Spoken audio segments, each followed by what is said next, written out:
રાંદેર પોલીસને 15 દિવસ પહેલા ચોરી કરી ભાગી ગયેલા ચોરને ઝડપી પાડવામાં સફળતા મળી હતી. પોલીસે 2 જેટલા ચોરને ઝડપી આગળની વધુ કાર્યવાહી હાથ ધરી હતી. સુરતમાં ચોર ઇસમોનો ત્રાસ વધવા પામ્યો છે.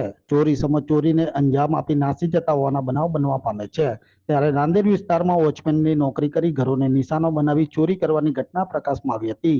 જેમાં રાંદેરમાં 15 દિવસ પહેલા ચોરી કરી ચોર ઇસમો ભાગી છૂટ્યા હોવાનો બનાવ બનવા પામ્યો હતો.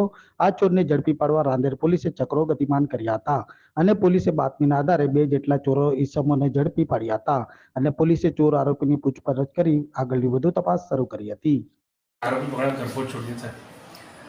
રાંદેર પોલીસ સ્ટેશનમાં ગઈકાલે ગરફોડ ચોરીનો ગુનો દાખલ કરવામાં આવેલો, જેમાં ફરિયાદીએ એમના ઘરમાંથી ચાંદીના દાગીના અને એની ચોરી થયેલાની રજૂઆત કરેલી.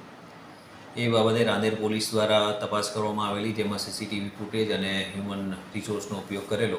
એ આધારે એમને એમના ત્યાં જે ચોકીદાર તરીકે ફરજ બજાવે છે અલ્તાફ શાહ કરીને, એના ઉપર ડાઉટ ગયેલો અને એ આધારે એને બોલાવી અને પૂછપરછ કરવામાં આવેલી. એ પૂછપરછના આધારે અને જે સીસીટીવી ફૂટેજ મળેલા એ આધારે પછી એને તે ચોરી કરેલાનું કબૂલાત કરેલી અને તે વધુ પૂછપરછ કરતાં એની સાથે એક અન્ય ઇસમની પણ સંડોવણી જણાઈ આવેલી, જે એમના ત્યાં ઘરે કામ ચાલતું હતું કોન્ટ્રાક્ટનું, એનું કોન્ટ્રાક્ટનું કામ કરનારો માણસ હતો.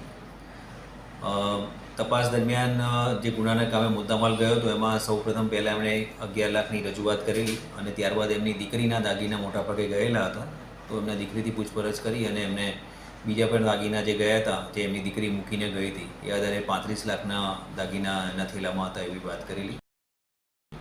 ગુનાના કામે જે આરોપી પકડાયા છે એણે પોતે અગાઉ પણ 10 દિવસ પહેલાં પણ ઘરમાંથી એ જે બે દાગીના ચોરી કરેલા અને એને એક ઈસમ મારફતે સહ આરોપી છે એના મારફતે વેચાણ કરેલું અને એમાં 17,50,000 રૂપિયા જેવો દાગીનાની કિંમત મળેલી.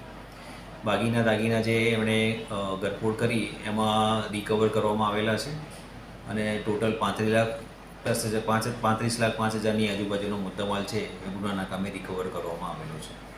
આરોપી નામ શું એનું શું? આરોપી છે એનું નામ જે ચોકીદાર તરીકે છે એનું નામ અલ્તાફ શાહ છે અને એ મહારાષ્ટ્રનો છે અને એમના ત્યાં 3 વર્ષથી ચોકીદાર તરીકે કામ કરે છે.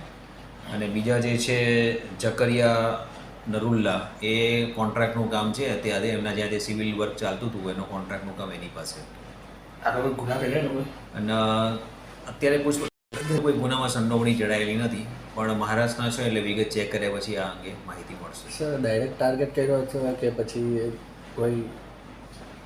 નહીં, એણે સૌ પહેલાં જ્યારે 10 દિવસ પહેલાં એણે ઘરમાંથી ચોરી કરેલી ત્યારે એમના જે ઘરમાં ચાવી હશે કબાટની અને ઘરવાળા બધા બહાર હતા, તે દરમિયાન જે ચાવી હતી એ ચાવી આધારે કબાટ ખોલી અને 2 સેટ એમણે ચોરી કરેલા અને જે ચોરી કરી એમાં એણે જે આપણે ટીવીનું જે કાચ લગાવેલો એ કાચ ખોલી અને ઘરમાં પ્રવેશ કરેલો અને લોખંડના સળિયાથી એણે કબાટ ખોલી અને દાગીનાની ચોરી કરેલી છે.